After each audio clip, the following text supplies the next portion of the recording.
All right, everybody. Good morning. I'm so glad that you're here. We are live on Vimeo. We are also live on TikTok. I have a weird little thing set up right here. I'm trying to go live on TikTok, but you can't share screen on TikTok. So it's kind of a weird thing. But, we're going to go live here. So I'm just checking Facebook really quick to make sure we're live here too. Hang on one second. Why are we not live? Let me check really quickly. Welcome, everyone. Come on in to the webinar. Let me know where you're from. I see New Jersey, Michigan, Maryland. Good morning. Good morning. Today we are doing the Praxis 25025. And I'm really not sure why I'm not live here. Let me just do this really quickly and see what's going on. Oh, because none of this got copied. I see. 1 second. All right. We got it here. Okay. This is wrong. That's why. Copy stream key. We got it. We got it. We're good. Okay. So we are live. Welcome. Good morning, New Jersey. Lots of people from New Jersey, Tennessee. Also, you may see this weird camera. I'm live on TikTok. I'm live on YouTube. I'm trying to be everywhere I can possibly be because everybody consumes content differently. And so I just want to make sure that we are good to go there. So we are going to do the Praxis 5025 today. I do have a study guide that goes with this particular exam. This is one of our best sellers, and we had almost 3,000 people sign up for this webinar. So really quickly, some housekeeping, and then I will introduce myself and we'll get started.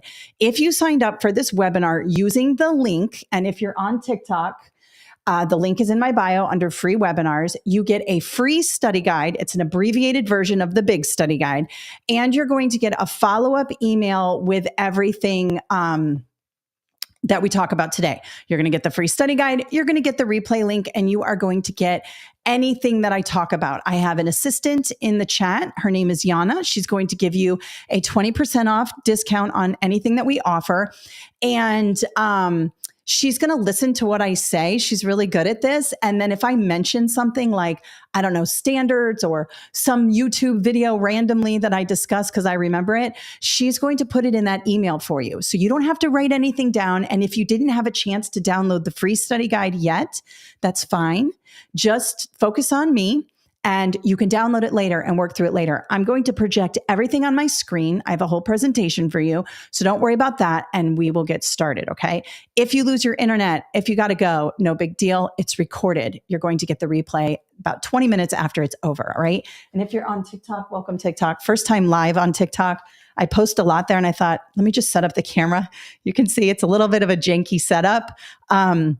But I threw away all my tripods because I didn't think I needed them anymore. And I guess I do need my tripod. So anyways, we'll get started. Let me talk to you a little bit about who I am. I am qualified to give you this advice. I've been working in the testing industry for about 10 years on my own. And when I was a curriculum master teacher, I worked downtown at the district office, which is an amazing job, by the way.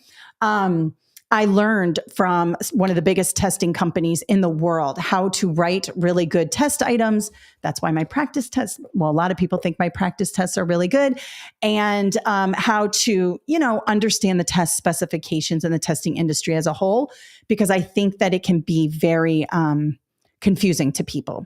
So my name is Kathleen Jasper. I own Kathleen Jasper LLC. I have a website, Facebook, TikTok, YouTube, all that. And I help people pass their certification exams in teaching and also leadership, because I was also an assistant principal before I left to start my own company. So I've been there. I went through this process. I took the certification exams here where I live. I had to take 4 of them. I actually took more than that because my principal kept saying, I need to use you in biology. I need to use you in English. I need to use you in reading. So I had to keep taking all these different certification exams.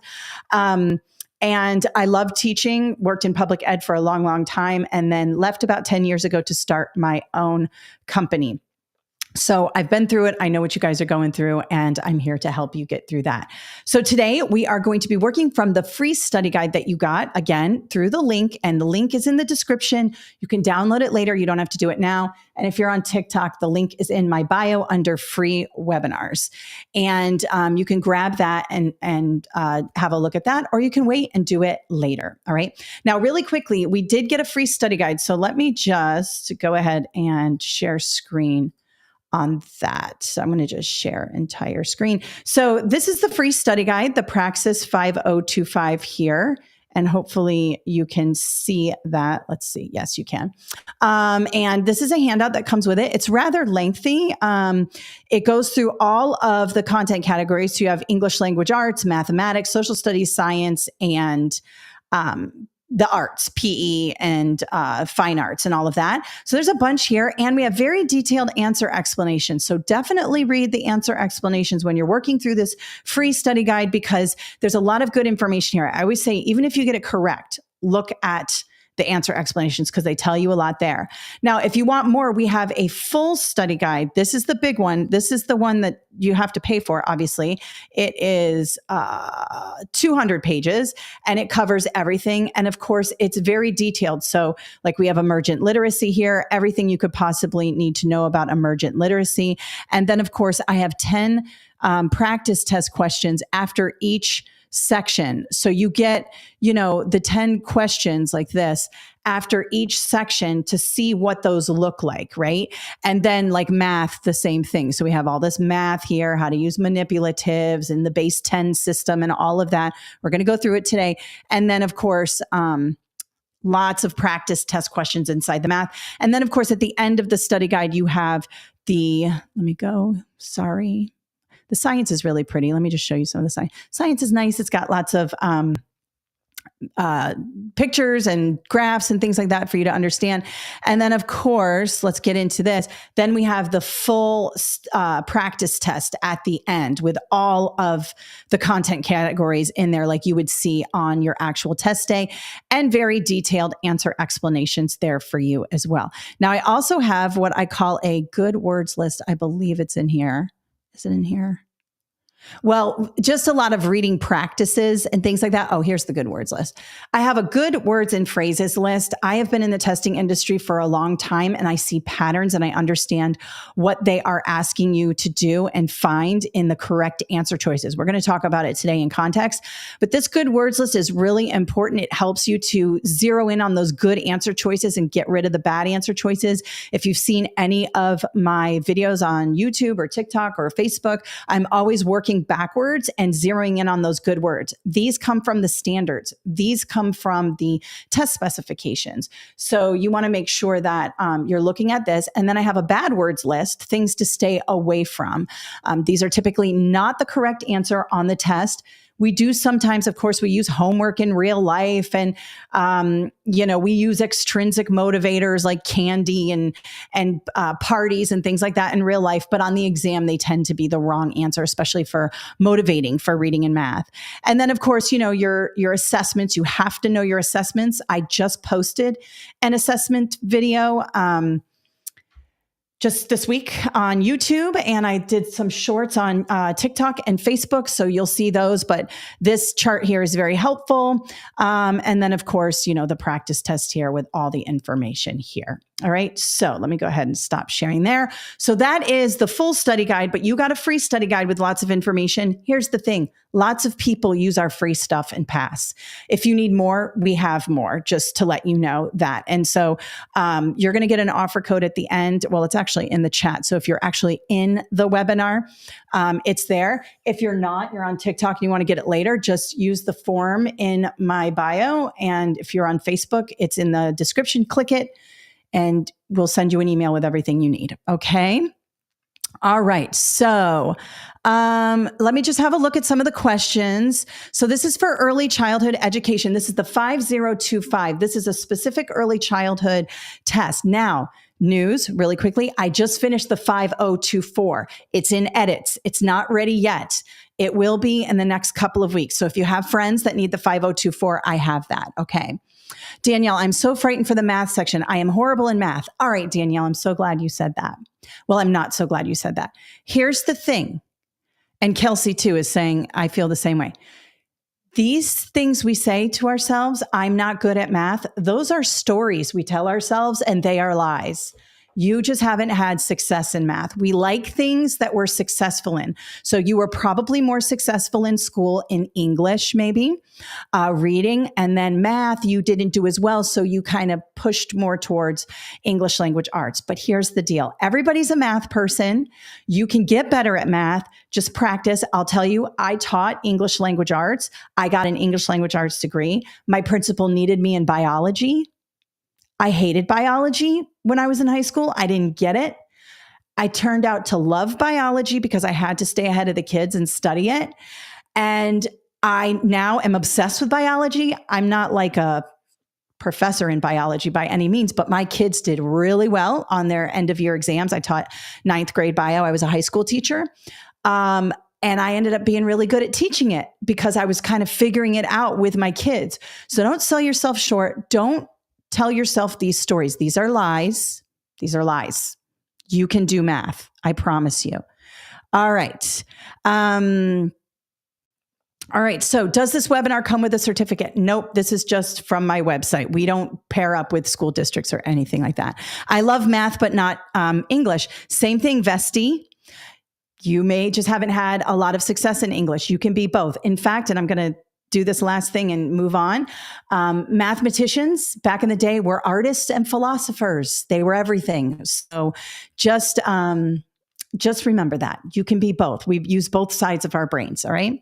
So yes, this is the 5025 Praxis 2 subject area exam for early childhood here. Okay. All right. Now, if you're taking another test like the MTTC 103 elementary education, this will help. It's not exactly the same, but the methods I'm going to show you today, working backwards, finding those good words, are going to help you. Okay. So a couple people are asking, what's the difference between Praxis 1 and Praxis 2? Really quickly, Praxis 1 is the Praxis core. It's the basic skills exam. It has writing, math, and reading. It is like an ACT.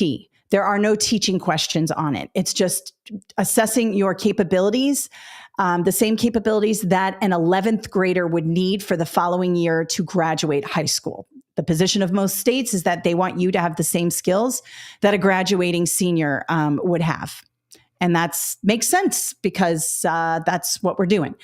Now, the Praxis 2 is your subject area exam. So like this one here is the early childhood education. So if you're teaching pre-K 3, this one is a special education I just published, 5355. This one is an elementary education, 7001. This is a brand new test that just came out. Don't worry about it. You're taking this test. Don't worry about any other test. But those are the subject area exams. They go with the subject and the grade level you are trying to teach. And then you have a lot of states make you take like a professional test, which for Praxis, it's the principles of learning and teaching. It governs ethics, major laws, just like classroom management, stuff you need to know to be a teacher. So today we're focusing on the subject area exam. Okay, so let's get started. Do you have one for the science of teaching reading Praxis? Yes, we have teaching reading. I have cornered the market in teaching reading. That is my jam. I was a reading teacher. I've written several books about it. We just go to our website. I'll show you where at the end how to get all that stuff. Okay. And the discount code will work for anything. Okay. All right. So let's have a look at my presentation now. We're going to get started on the actual test questions we are going to go over. So this is the Praxis Early Childhood. And we are working on the 5025. So this is a straight up multiple choice test. They call it selected response because some of them will have more than one correct answer. So you might have choose all that apply, choose 3 or something like that. And the thing is that you have to get all of them correct to get that item correct. So if you have a test question that says choose all that apply and there are 3 correct answers, you have to get them all to get any credit. If you miss one, you get 0 credit. I get that question a lot. Now, the rest will just be one selected response. So which of the following is the most important thing, blah, blah, blah. You pick that one and that's it. So that's why they call it selected response instead of multiple choice. But there is no writing on this exam. The other early childhood, the 5024, does have a writing portion, but this one, 5025, the one you are here for, does not. It's straight selected response. You do not have to write any essays. Now, there are 5 sections of this exam. You have language and literacy. This is all about teaching reading and the science of teaching reading. Then you have math. This is going to be your foundational skills in math, number sense, manipulatives, that sort of thing. Social studies, basic concepts in social studies, geography, history, US history, stuff like that. But then also in the social studies, because, human development, sociology, those types of things, those are part of the social studies realm. Those are in there. And then you have science. This is going to be a lot about inquiry. It's going to be a lot about actual science, but this is about hands-on learning activities with the little guys. These are your youngest students. You want them to be curious. You want them to ask questions. That's what the science is all about. And then the 5th one, it's a smaller section. They combine a bunch together. These are like your specials. You got health and physical education, creative and performing arts. So these are like when you take the kids to the PE room or to the art room, things like that, they cover those here. All right. So all of it's covered here. They're all kind of, these last 3, 4, and 5 are distributed with 17 questions. The bulk of the exam is going to be language and literacy and math. Why? Because these are arguably the most important content areas. Of course, the arts is important, but in US public schools, we focus a lot on reading and math, okay? All right, so let me just check really quickly and make sure everybody's good, right? You guys can see my screen when I share it. I don't, because I'm using my camera over here to film on TikTok, I can't see if my screen is being shared. So, let me know in the comments if you can't see my screen. I love that you guys are all talking to each other. Awesome. And if you are leaving comments on Facebook, TikTok, or YouTube, I'll get to them later. I can't answer them right now. Okay. So looks like everybody can see me. Okay. So I'm going to just keep going. I can't use my phone as a backup to see. So we're just going to go. All right. So let's start off with the biggest content category, language and literacy. This is all about the foundational skills of reading, lots on phonemic awareness, phonics, phonological awareness, fluency, vocabulary, and of course, comprehension. This is where we start out with the alphabetic principle, concepts of print, all of that. All right. So let's have a look at a question. And of course, I always like to start with the answer choices first. I always work backwards because it saves me time. Now, some people love this strategy. Most people love it, and they say they pass because of it. Others don't like it. You do not have to do the strategy I tell you to do, okay? I never start from the top of anything. I'm kind of like ADHD. I'm all over the place. And when I start with the end in mind, I always do better. So here I can see there are just 1-word answers or 2-word answers here. I can't eliminate. There are no bad words to eliminate, and there are no good words to zero in on. These are just elements of literature, character development, plot sequence, point of view, and setting. So I have to definitely read the question. I even start more towards the bottom as well. Which of the following concepts of literary structure is the class working on? And I can see all of these are literary structure.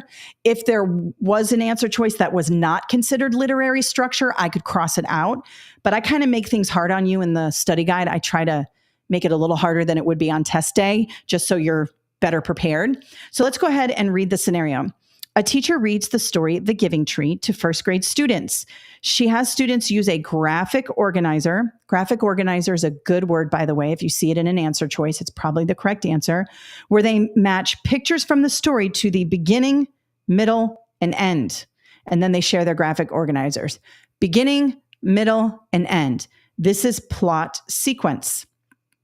Well, what's character development? Character development is when you're talking about a specific character, you're kind of developing them in their personality. For example, in the 3 Little Pigs, you have 3 very distinct personality. You have the pig that doesn't really care, makes his house out of straw. You have the other pig that is very meticulous, makes his house out of brick.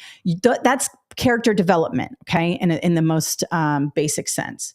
Point of view is where the story is being told from. So again, we'll do the 3 Little Pigs or the Giving Tree. I love the Giving Tree. It's one of my favorites. Let's say the Giving Tree. The Giving Tree's perspective is from the tree, not the boy growing up. It's from the tree. The 3 Little Pigs, the perspective is from the pigs. In fact, there's another version of the Three Little Pigs told from the wolf's point of view, which changes the whole story.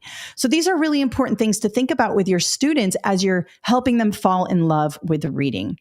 And then, of course, setting is where the story takes place, okay? All right, let's go to the next one here. So I have directionality, sequencing, leveling, and pictures, all about concepts of print.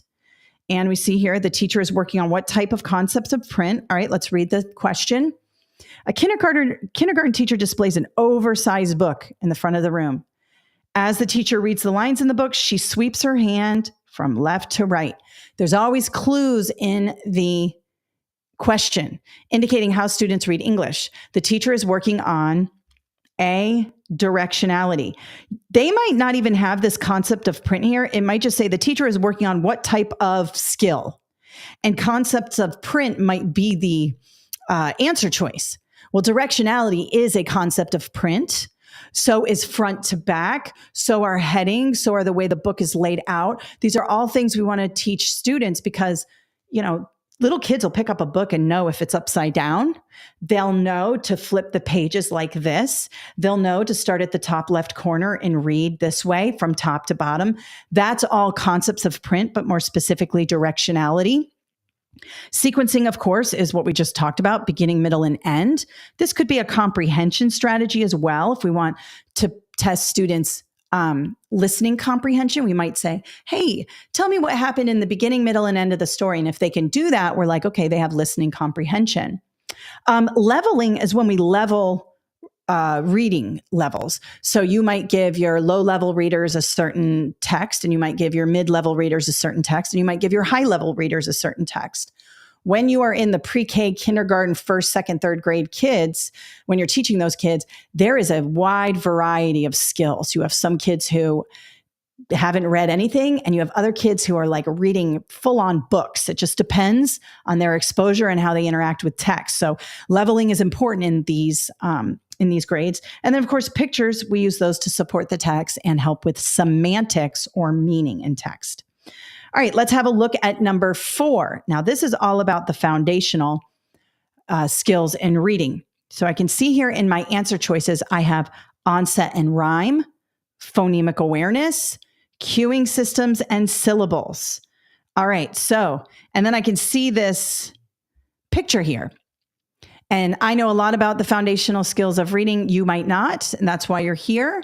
But I can see that right away, all of these words, track, break, stick, plan, they're all one syllable. I could probably cross off D. Also, C, cueing systems. Cueing systems happens in a larger piece of text where we're reading a paragraph or a sentence.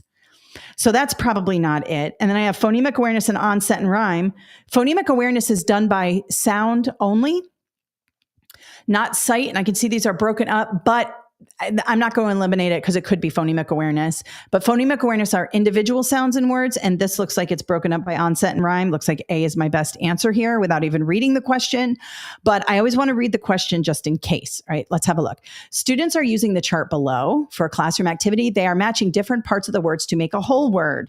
Different parts of the words to make a whole word. What are the students working on? Well, this is onset and rhyme. The the consonant or consonant cluster at the beginning of the word, is the onset. The vowel and the following concepts to close out the word is the rhyme, and that's R-I-M-E. And that is a phonological awareness activity. It is not a phonemic awareness activity. If it were phonemic awareness, it would be individual sounds. It would be t, k. There are 4 sounds in the word track. In this case, we're breaking it up by bigger sounds. This is phonological awareness, and more specifically, it's onset and rhyme. Now, I have a ton of videos on phonological awareness. I have it in our online courses. I have it in this book as well. It's all over this book in the literacy section. You have to understand the difference between between phonemic awareness, phonological awareness, phonics, fluency, comprehension, vocabulary, the Fab 5 of reading. And it can get confusing. So I highly recommend digging into that study guide more if you are confused on this, checking out my YouTube channel, TikTok. I got a ton of videos on it there. And You'll learn more about it there.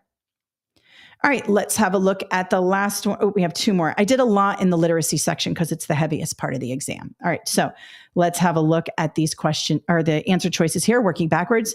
Semantic, syntactic, graphophonic, and pragmatic. All right, if I've been studying my study guide, I know that these are cueing systems. Cueing systems. This is what we use to show students how to read around the word to figure it out. This is how we use context in context to figure out vocab inside the passage as we're reading. In context is a good word on the exam, especially for vocabulary, because, dictionaries are great, but having to leave the reading and move out into a dictionary, it breaks the flow of reading. We want to show students how to use cues inside the text, inside the sentence, inside the passage, inside the paragraph to figure out the word without having to go grab a dictionary. Now, do they use dictionaries? Yes, absolutely. But this is going to help keep the kid in the reading. All right. So now I just have to figure out which one it is. Semantic has to do with meaning, the M for meaning. Syntax is structure. That's grammar. Graphophonic is spelling. This would be decoding the word to figure it out. And pragmatic is more of a social cue. Pragmatic is used a lot in ESOL. It's kind of the outlier here. It's probably not pragmatic, although I haven't read the question yet, but I will go ahead and do that now. So let's have a look at this question here. A student is reading through a piece of text. When he gets to a difficult word, he uses pictures and other words to determine its unknown meaning. Okay, meaning, semantic, A. If he was using structure or grammar to figure it out, maybe it's the ing, maybe it's the past tense or something like that, it would be syntactic. If he was decoding the word, sounding out the word, that's graphophonic with the word phonics here. Phonics is decoding. And then, of course, pragmatic is social, picking up on social cues like typically done in conversation, okay? But in this case, it's meaning, semantic, and you would know that definitely if you were watching my videos or checking out the study guide. That's all in there. All right, and the last one for the literacy section. I like this because we have big answer choices, and this is perfect to work backwards when you have those long answer choices and you're like, oh my God, I think they could all be right. This is when working backwards is going to help you. A, lower the standards so the struggling students can meet their goals. Never the correct answer on the exam or in life. We never lower the standards. We scaffold and we push students up to help them meet the standard, but the standard stays the same. We might use leveled text. We might allow them to use, if they have an IEP, they use their accommodations, but the standards are the standards. They are set. B, differentiate instruction. Ooh, good word. And accommodate learners in meeting their goals. Good words throughout this whole answer choice here. I like B. I'm going to circle it. C, pair students with more advanced students for peer tutoring. Okay, this is okay. And a lot of new teachers like this. It's cooperative learning. You've been told cooperative learning is really important. But what they will do on the exam is they will put this with students who are struggling. And we can't rely on other students to help students who are struggling. So we want to use this with caution. I'll put a dot by it. I don't hate it, but I don't love it. D, use incentives to motivate students to meet their goals. All right, we have motivation, we have goals, but these incentives feel extrinsic. Incentives are extrinsic rewards, candy, cookies, parties, typically not the right answer in reading. I'm just going to cross it off. C and D are not great. B has got all the good stuff. Let's read the question. Which of the following would be the most effective? Again, they're going to say this in the question because there's only one right answer. You might say, well, pairing students up is effective and using incentives is effective. Sure, it's effective, but it's not the most effective. Helping students with varying needs in literacy, differentiated instruction, scaffolding, targeted interventions. That is going to help your students the most there. So B is the correct answer, and I got to it before I even had to read the question. All right, so good job, guys. I can see you are answering those questions. BBB, AAA, good job. All right, Sarah, thanks for all you're doing for teachers. Sarah, thank you for being here. I appreciate that. Rosalind got the right answer, onset and rhyme. Very good. Okay, Sarah mentioned MTSS if B doesn't work. So MTSS, this is a good one. I do want to talk about that because you might encounter it on the test. MTSS has replaced RTI. So MTSS stands for multi-tier system of support. You may encounter it on this test, and I just want to kind of talk to you about it briefly. I know there are some people who are experts in MTSS, but it is a way for us to support students who we don't want to just put in special education or deem learning disability, right? And I know you might say, well, of course, I'm not just going to put my students in special education. Well, a lot of kids got put in special education. There was an overrepresentation of students with just some learning difficulties, not disabilities. And also students who are English language learners were overrepresented in the special education programs. Not everywhere, but a lot of places. And so they implemented something called MTSS, which is multi-tiered system of supports. There are 3 tiers. The first tier are interventions that everybody gets. So you're always going to have students who struggle in reading. You're always going to have students who need help in math. So it's just like your good old-fashioned strategies: differentiating instruction, scaffolding, maybe small group, pulling that kid into a small group, scaffolding there, targeted interventions there, all of that, So that works. But then you might have some kids that need a little more, right? And so tier 2 is for some kids. Now, these are ones that you can use, and then all of a sudden this student does great, and you can pull that intervention away, and now they're fine. They're flying high. They just had a rough couple years. You know what I mean? And that works. And so tier 2 is a little more intense, but they're for, your kids who need a little more support. Tier 3 are the very, very specific interventions for very few students who are on the cusp of possibly being referred to special education. And why do we do that? Well, we want to exhaust all of our resources and all of our interventions before we say, this kid needs special education, right? And you're not doing that as the teacher alone. There's specialists who are going to help make that decision, and parents and all of that. But we want to exhaust everything because special education is amazing for lots of kids, and it's important for lots of kids, but not everybody needs it. And once you're designated special education, that's it pretty much. So we don't want to just make that kind of where we put everybody who has a issue with phonological awareness or phonics or whatever. So we want to make sure we use MTSS. And if you see it, just know it's a multi-tiered system of supports. It's there to scaffold instruction.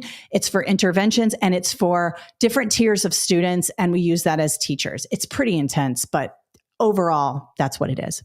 All right. Maha asks, what is the difference between phonemic awareness and morphological? Okay. Let me give you a quick rundown of the difference between phonological awareness, phonemic awareness, and phonics. All right. 3, they get smushed up, and morphological analysis falls into phonics. Okay. So let's start with phonemic and phonological awareness. These are your foundational skills that are done orally. We practice them by sounds and listening. We do not have to see them written down on the paper. Okay, so you do not have to look at a word to practice phonological awareness. For example, if I said, like we had in the practice test question, say the word stick, and they say the word stick, and you say, break up the word stick by onset and rhyme, and the kids go st, ick. They didn't have to see it. They can hear the onset, st, the beginning consonant or consonant cluster. Ick is the ending with the vowel there. Now, they would need some practice and need to know what that is, but we would do that, right? We might say the word stick and take off the st, and they would go ick. Notice I didn't say take off the S and the T, because the S and the T are letters and you have to see those. I say the word stick and take off the ick, and they go st. It's all done with sounds. So that's phonological awareness. Larger chunks of sounds. Now, individual sounds, if I said, break up the word stick into all of its sounds, they would go st, ick, 4 sounds. Okay. Or I might say, what's the second sound in the word stick? And they might go st, t. That's a much more nuanced skill, phonemic awareness, but both are done by listening and speaking, no looking at the word. You don't have to look at the word, and it is a foundational skill of reading, and we need to teach it systematically, explicitly, and recursively. Remember those words, okay? Systematic, explicit, and recursive just means that we are really focusing on them. We're doing it in a systematic manner, meaning easiest to hardest. And recursively means we're going back and studying those skills before we move on to anything else, okay? All right. Now, what are we talking about next? Phonics, another PH word in the foundational skills realm. Phonics.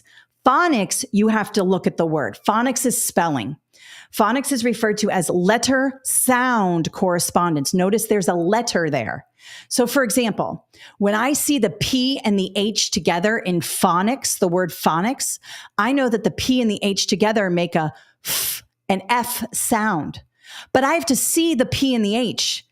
Because if I just say the word phonics to you and you're a kid and you've never actually put the P and the H together, you just hear a F sound, right? It isn't until later that we learn letters and the codes in words. A P and an H is a code, and together it makes an F sound. The C makes a K or a S sound based on what comes after it. If it's followed by an E, I, or Y, it makes a S sound. That's a code, and that is a phonics. Very different skills. They're all foundational, but you will get questions on them on the exam where you have to differentiate. Now, morphological, which is what Maha was asking here. I hope I saying maybe it's Maya, maybe it's Maha. I don't know. I'm sorry if I'm butchering your name. Morphological, morphemes. So phonemes are individual sounds in words, phonemic awareness. Morphemes are individual units of meaning. Morphemes is a phonics skill, and we're usually breaking things up by prefixes, suffixes, roots, right? If you see the un in the front of a word, you know that it means not, right? If you see the ing at the end of the word, you know it's present tense. These are codes, but they're kind of chunks of the word together that have meaning. That's morphological analysis. And I go through all of that in this, okay? All right. Let's have a look. Brandy, thank you so much. I really appreciate that. Danielle, I always think of hooked on phonics to determine what is correct. If you're a Gen Xer, or what was it? What did we have? Sweet pickle? We had sweet pickle phonics. I remember sweet pickles for me. I remember when I was little, my mother was a teacher and she taught kindergarten. So we didn't have sweet pickle. We just had good old fashioned, like whatever. I don't even know. But yeah, I remember that. And hooked on phonics was like the next iteration of that. So yeah, for sure. Phonics is decoding words. All right. All right. So I hope I'm still live on TikTok. Hey, TikTok, we'll see. We're going to, I don't know. I can't look at the phone yet. We'll check it out in a minute. Okay. So now we're going to go to math. Math is the other big section. Let me go ahead, share my screen again. All right. So math is going to be a combination of two things. You're going to have to do the math, but you're also going to have to know how to teach the math foundational skills. Biggest thing about math is we want to start with concrete. You're talking about preschool kids here. So if we want to represent three, we put three things in front of the kid, right? I always say kid. That's just how I am. I'm from the Northeast. In front of the student, in front of the child. Okay. So we put 3 blocks in front of the child and we might remove 1. And then the student goes 1, 2, and can physically count that there are 2 left. Remember that concrete. They can't just go to abstract. They got to start with the concrete, and that's a big part of it. All right, so let's have a look at some of the math that you might see on the exam, all right? So I can see here in my answer choices, I have transitivity, patterns, subitizing, decomposition. Now, if I've already worked on my, my study guide, I know this die here is probably subitizing. Subitizing is when you can look at a group of things and just automatically know that it's 3. If you see something like this, you know that that's 5. And students will start to do this when they're little. They'll start to see 3 things together. They don't have to go 1, 2, 3. They just go, that's 3. It's a skill. It's important. Now, if you got 27 things together, you can't see that it's 27, but up to about 6 or 7, maybe even 8, you could know that. After that, it gets to be a little bit more complicated unless you have them grouped in a certain way. If you have like groups of 5, you can easily figure out if it's 20 or 25. But when we're talking about individual things, it's usually up to 10-ish. you can figure that out.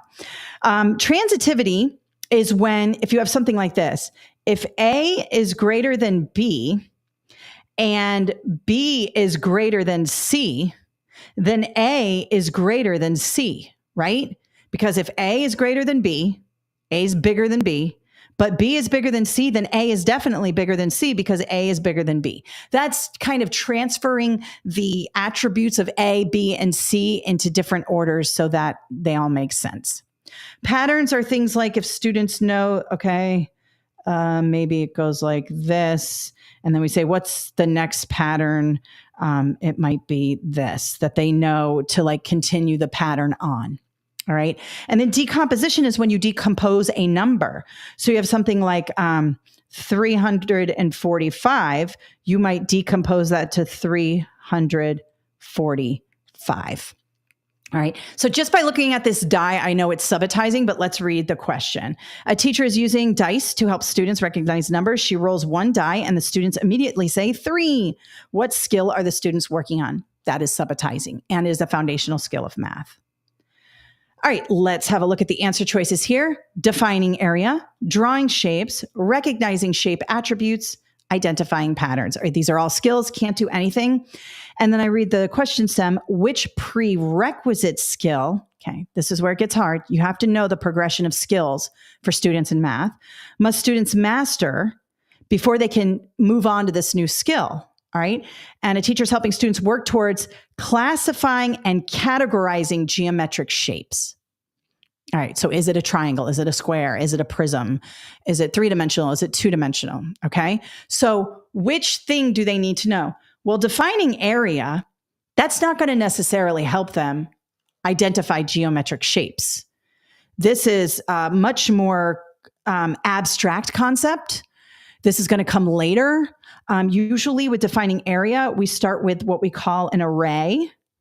This is an array here. Let me just draw it really quick. This helps with area. This is 4 times 3. So it helps with multiplication and it also helps with starting area. A is not it. Now drawing shapes, perhaps, but a better skill is recognizing shape attributes, because how are we categorizing them? We're categorizing them by attributes. How many corners do they have? Are they 1-dimensional or 2-dimensional or 3-dimensional? Or they wouldn't be 1-dimensional, 2-dimensional or 3-dimensional. Sorry. Are they 8-dimensional? Sorry. There'd be 2-dimensional or 3-dimensional. How many sides do they have? Do they have 5 sides? Do they have 6 sides?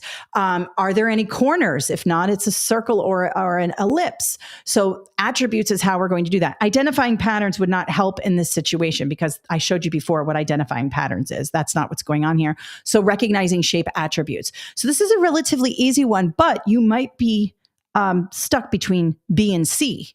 Drawing shapes and recognizing shape attributes. But remember, categorizing geometric shapes is a pretty advanced skill.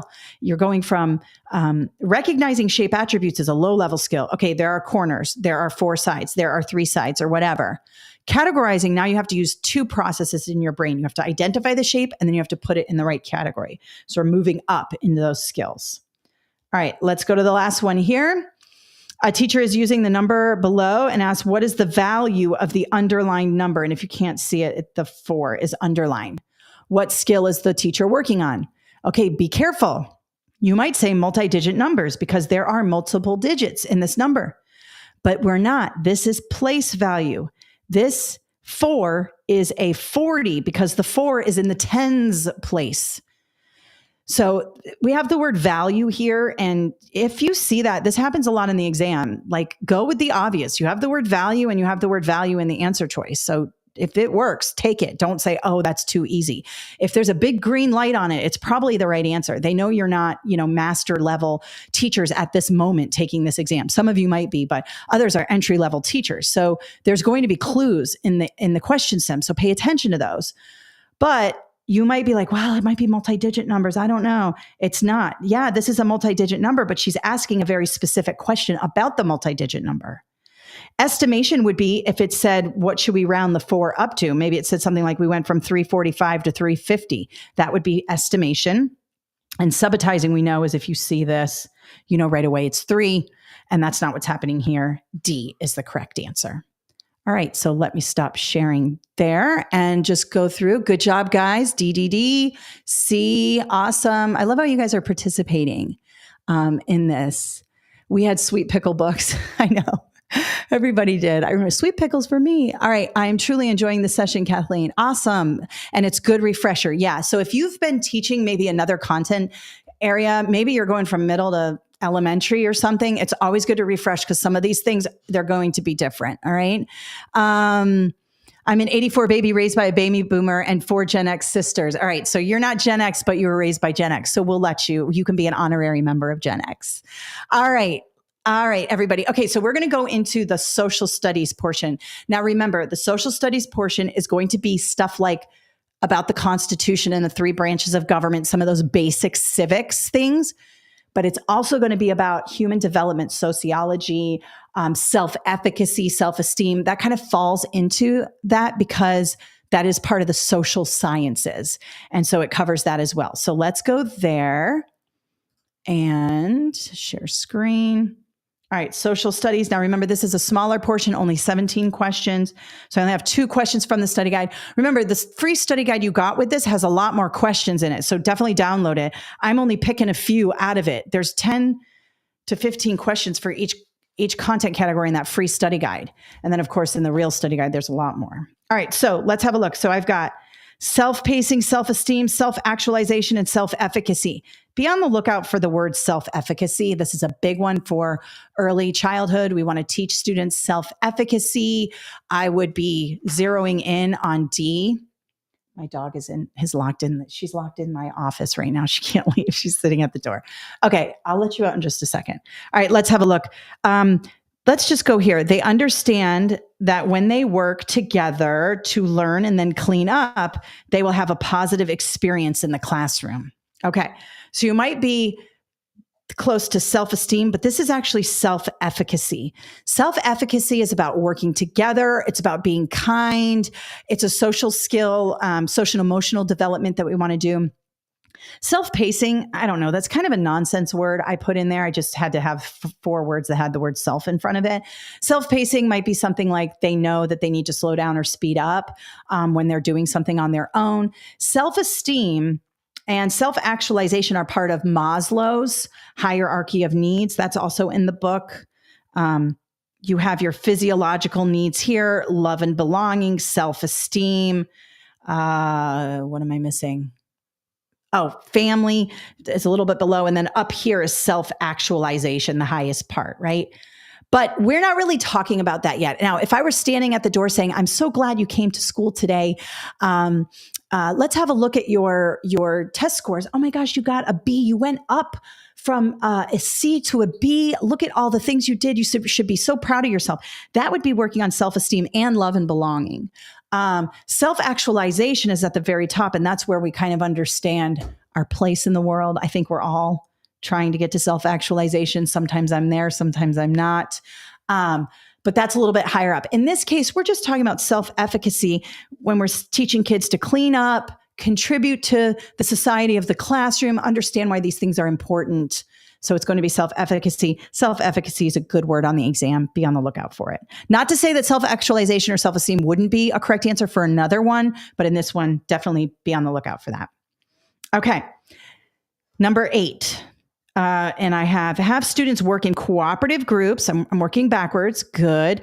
To vote on classroom procedures. Love this. First of all, references procedures, routines and procedures.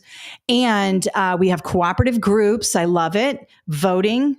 Love it. I like A. I'm going to circle it. B, have students work together to complete tasks. All right. It's okay. Don't love it as much as A. C, show a video about how a bill is passed. Stay away from showing videos. I get it. They're great. We use them. It's not going to be the best answer all the time. D, have a guest speaker present important aspects of democracy. A lot of people fall for this guest speaker, but with kids, it's just a lecture. Guest speaker comes in. It's cool for about 10 minutes, maybe less. And then it's just a lecture from another person who's not the teacher. So I typically cross those out when I'm working backwards. Let's have a look at the question. Which of the following would be most effective activity to demonstrate democracy? Demonstrate democracy. Have them engage in the democracy, not just watch a video, not just listen to a guest speaker, but actually do democracy. A is the best answer. Be on the lookout for things like that. My dog is not happy. She's trapped. All right. So that's social studies. Let me just check and see what we're doing. Good. All right. Catherine had to sign off. She's going to watch the replay. Very good. We have about 200 people live. I'm so excited. This is a big one today. All right. Let's get into science so I can get you guys out of here at a decent time. I'm sure some of you probably want to go sit by the pool. It is so hot here in Florida. So I'm going to be doing that as well. All right. We have science. So science is going to be, good words are going to be inquiry-based, asking questions, making observations, getting their hands in the dirt, not just talking about it, not just reading about it, but actually doing it. So let's have a look at number one. So A, curiosity and inquiry. This is going to be my number one before I even read the question. If you see curiosity or inquiry in an answer choice for science, or really for any, it's probably the right answer. Those are good words, not only in the test specifications, but also in the science standards. Just make sure. Okay. B, diligence and perseverance. Also good words, but not like curiosity and inquiry. Diligence and perseverance, we want to teach students grit. There's that whole thing that came out on grit and stuff like that. These are good words, but not as good as curiosity and inquiry. So I'm going to cross that off. Skepticism and cynicism. No, we don't want our early childhood kids to be cynical. They have their whole lives to be cynical. We want them to be happy. And D, interest and happiness. Okay, but not as good as curiosity and inquiry. These are my good words for science. Let's read the question. Which of the following is most important in an early childhood science classroom? A, 100% all the time. You might see it presented in a bigger question or bigger answer choices. Just remember that curiosity and inquiry, number one when it comes to science. All right, let's have a look at this one. And I see fish, cow, human, grasshopper. Okay, I can't do much there. Let's read the question. Which of the following has an open circulatory system? So this is where the test can get really difficult for those of you who haven't thought about open and closed circulatory systems for about 20 years or 30 years or even longer. And so this is where a refresher on the science will really help you. These are concepts that you talk about in early childhood. In fact, my niece just came home from preschool the other day and she was singing a song about the thorax of a bug. And I remember learning all of that. And of course, I was a science teacher, but we focused more on biology in terms of cells and genetics in ninth grade bio. But some of this stuff, she's learning in preschool and I've forgotten it. If she asked me a question on this, I might not know it. I'd know it now because I wrote about it. But these are things we have to review. So let's review open versus closed circulatory system.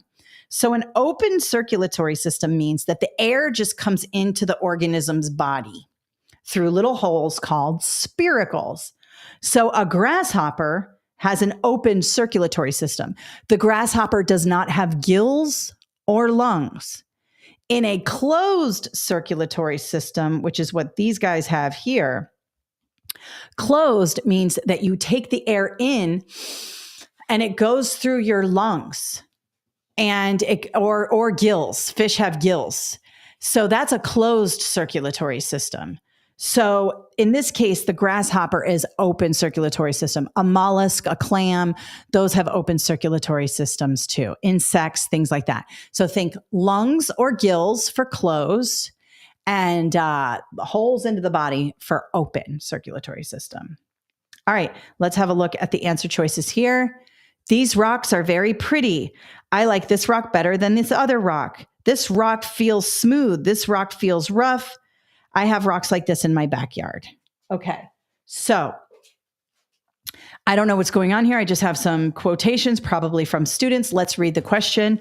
Which of the following would be an example of an observation that would aid in classifying rocks? Well, pretty is not a classification. A is out. I like this one better than that one. Well, that's subjective. And in science, we're not subjective, we're objective. And it goes by whether it's rough, smooth, those are, or hard or soft. So C looks like it's my answer. Let's eliminate D. I have rocks like this in my backyard. Close. You could say, oh, these are like granite rocks or these are sedimentary rocks, but D is stretching it. It's not better than C. C is the best answer. And we want to teach students to make these observations and ask questions and, kind of engage in science in this way. This is hands-on, inquiry-based learning. So 10 is C, which is the best answer. All right, let me stop there. All right. Looks like everybody's good. Thank you for breaking this down. It's been okay, awesome. I'm so glad you guys are enjoying it. Everybody will get the replay. So, stop sharing. There we go. Everybody will get the replay. So don't worry if you have to leave. Everybody's going to get it with a detailed email with a bunch of other stuff and discounts. Okay. All right. The last one is going to be health and PE. Let's have a look at that. This is another one like Roy G. Biv. Remember the colors of the wheel, gross versus fine motor skills, things like that you may have forgotten. So it's something you may want to just review for sure. All right. Let's have a look at health, PE, and creative arts. These are your specials. Number 1, answer choices. Read a play to students and analyze each character. Okay. I like read a play to students and I like analyze. Analyze is a higher order thinking skill. We always want to be using it. Analyze is something that if you see it in the answer choice, especially if the question stem alludes to critical thinking, we want to zero in on it. However, I can see the word 3-year-olds here. I don't know, it may not be developmentally appropriate. 3-year-olds can absolutely analyze and evaluate. It's important to push them towards those higher order thinking skills. I like A, I'm going to keep it. I'm not going to cross it out. B, allow students to dress up as their favorite character and act out a scene in the play. Okay, this is active play. Play is always good. Play is not only good for 3-year-olds, it's good for all people. So we want to make sure that we are keeping that in mind when it comes to these particular answer choices. B looks like we're playing dress up and we're playing our favorite character. I like that the best. C, have students read a play in cooperative groups. Okay, it's good. Just like A, it's okay. B is better. D, have students listen to a play at their listening center. Again, D is okay. All of these could work, but it says, which of the following activities would support dramatic play? B is play. So make sure you choose that on test day. Let's have a look at the next one. All right, I have hopping, writing, sewing, drawing. Don't know yet. Got to read the question. Which of the following activities would increase students' gross motor skills? Gross motor skills are the big muscles in the torso, the arms, and the legs. So hopping, bending, jumping, running, pushing something. Those are all gross motor skills. Fine motor skills we have to teach students are like when they write, hold their pencil, maybe when they put something together, when you see a little baby try to pick up a Cheerio and they're like, they can't pick it up, they're working on their fine motor skills, writing, sewing, and drawing. So in this case, A would be the answer. Make sure you know the difference between gross and fine motor skills. There will definitely be 2 to 3 questions on that on the exam. It's also covered in the literacy portion in writing because writing requires fine motor skills and we have to teach students handwriting. And that's a fine motor skill activity. And then finally, let's have a look at the answer choices here. This is a scenario question, perfect to work backwards. Model different scenarios of the game. Model. Good word on any teacher certification exam. We need to show students what we want them to do. Give students a handout to accompany the rules presentation. All right, I like handouts, not as good as model. I'll keep it, but I don't love it. C, ask the assistant principal to help. Nope. Never do that. Not in life. I was an assistant principal. You can ask them for help. But on the exam and in life, you want to handle things yourself until you can't. So the assistant principal is very busy.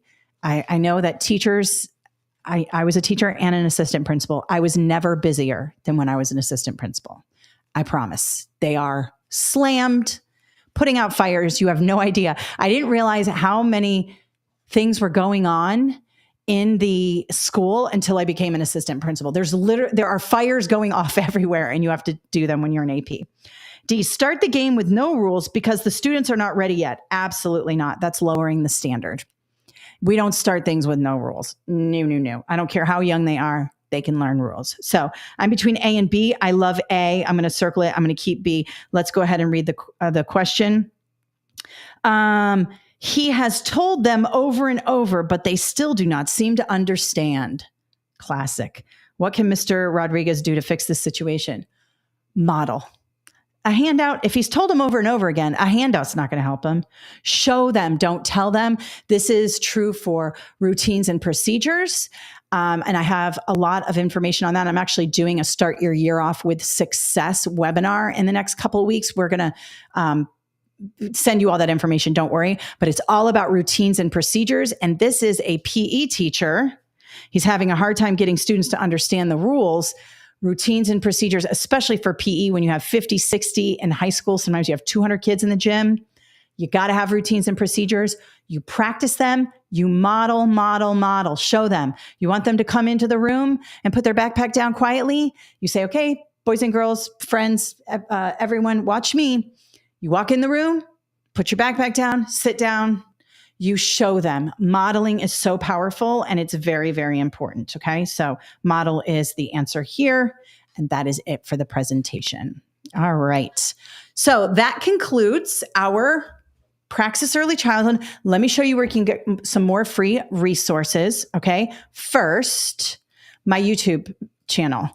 Now, if you like TikTok and short videos, that's awesome. But I have a lot of longer form videos here. I also have short videos, but I have a lot of like test strategy, tons of videos here that will help you. So if you're trying to do this on the cheap and you don't want to buy a bunch of stuff, I would pair this webinar with the teaching reading playlist. I have more live subject area exams. I have Praxis Core, PLT, all of that. I have leadership, lots of math. So check out my YouTube channel for sure. Subscribe and let us know in the comments what you need. I also have all these other free webinars that I've done, so many of them. So go back in time and check those out. Of course, I have Facebook, which is always great. I have tons of videos here. You can see I'm live on Facebook right now. So people are in there engaging. Blogs, carousels, shorts, or they call them reels, whatever. We just did this carousel on how to use Chat GPT. So we used, we post these things on how to use Chat GPT, different things you can use there. So that's awesome. This is actually me logged in as a business person. So you're seeing a bunch of different there. And I also have my book. Let me go ahead and grab TikTok, Teach a Survival Guide for New Educators. I'll talk about that in a second. And then, of course, I have TikTok, tons of different videos here, short form here. And I just talk about all the different things that you need to know in short form. I've got math. I've got all kinds of stuff here. So if you like that. Now, beyond that, I have more free webinars coming up. So this is my website, KathleenJasper.com. Under free webinars, you will see that we have this one we're doing today, 5025. You can register for it. If you are seeing this on TikTok or Facebook or YouTube, you can register for it and get the handout that we just worked from. Tons of free study guide questions. Next week, I'm doing Praxis teaching reading. So some of you were asking about the teaching reading. I have such a robust teaching reading program. You just click register here. We'll link it up in the email that you get. Fill out the form. It'll take you to a thank you page and you get the study guide, free study guide, and the webinar link to join when it's time. And of course, if you can't join live, do it anyways. You can watch the replay.